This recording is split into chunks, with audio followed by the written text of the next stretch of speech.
Salam alaikum à tous et bienvenue sur ma chaîne Accro Maroc, la chaîne dédiée aux amoureux du Maroc. J'espère que ça va bien et que chez vous, tout le monde la baisse. Si vous regardez cette vidéo, c'est que certainement, bientôt, vous allez prendre le bateau et vous souhaitez savoir comment réserver au meilleur prix. On a tous entendu dire, ou vous l'avez même peut-être vérifié par vous-même, que dernièrement, les billets de bateau s'étaient envolés.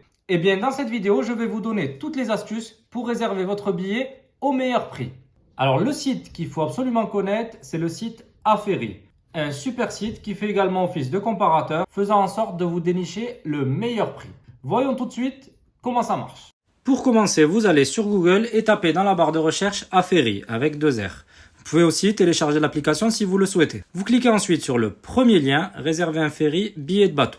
Une fois sur la page d'accueil, vous saisissez ou choisissez directement dans le menu déroulant votre itinéraire. Pour moi, ça sera Algeciras-Tanger. Ensuite, vous indiquez le nombre de passagers. Moi, j'ai mis un seul passager adulte. Si vous voyagez avec des enfants, choisissez bien la rubrique moins de 18 ans. Ils peuvent parfois bénéficier de tarifs réduits.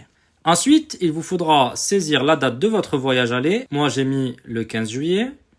Et ensuite, je saisis la date retour, le 15 août par exemple. Vous avez bien sûr la possibilité de ne réserver que le voyage aller si vous le souhaitez. Ensuite, si vous voyagez avec un véhicule, pensez à sélectionner le bon moyen de transport. Pareil, si vous tractez une caravane ou une remorque, il faudra la sélectionner juste ici, dans ce menu déroulant. Et pour finir, vous cliquez sur le bouton bleu « Chercher ».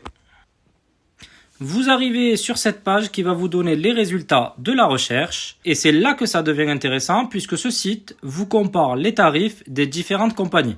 Vous voyez par exemple, la compagnie Balearia me propose un tarif à 365 € pour mon voyage aller-retour.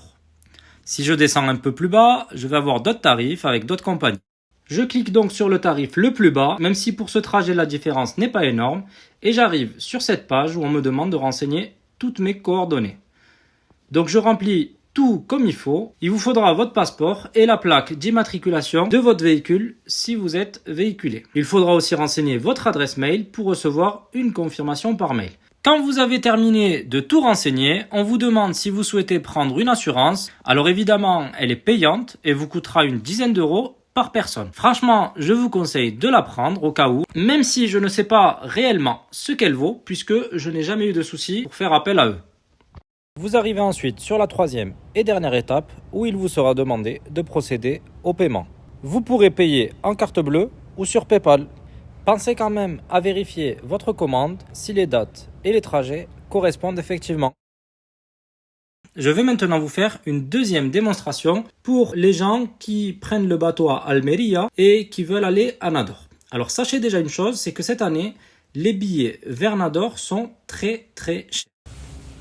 Pour un aller le 15 juillet et un retour au 15 août, il faudra compter 592 € avec la compagnie Balearia. Tarif pour une personne seulement avec véhicule. Alors franchement, entre nous, le petit conseil que j'aurais à vous donner, c'est de prendre comme destination Melilla. Alors très simple, à Almeria, au lieu de prendre un bateau en direction de Nador, vous allez prendre un bateau en direction de Melilla, qui est une ville frontalière à Nador. Vous verrez que les billets sont beaucoup moins chers. Et si vous voulez encore moins cher, vous pourrez également passer par Motril, un port qui se trouve à 1 heure d'Almeria et qui va être encore moins cher. Alors le petit inconvénient de passer par Melilla plutôt que d'arriver directement sur Nador, c'est que vous arrivez en territoire espagnol. Effectivement, Melilla est une ville espagnole sur un sol marocain et se trouve juste à la frontière avec Nador. Il faudra s'armer d'un peu de patience car souvent les délais de contrôle à la douane sont un peu plus longs. Et merci de m'avoir suivi. Si vous avez aimé ma vidéo, je vous invite à liker et partager. Pensez également à me faire votre petit retour d'expérience en commentaire. C'est toujours un plaisir de vous lire. Bonnes vacances et à très vite pour une nouvelle vidéo.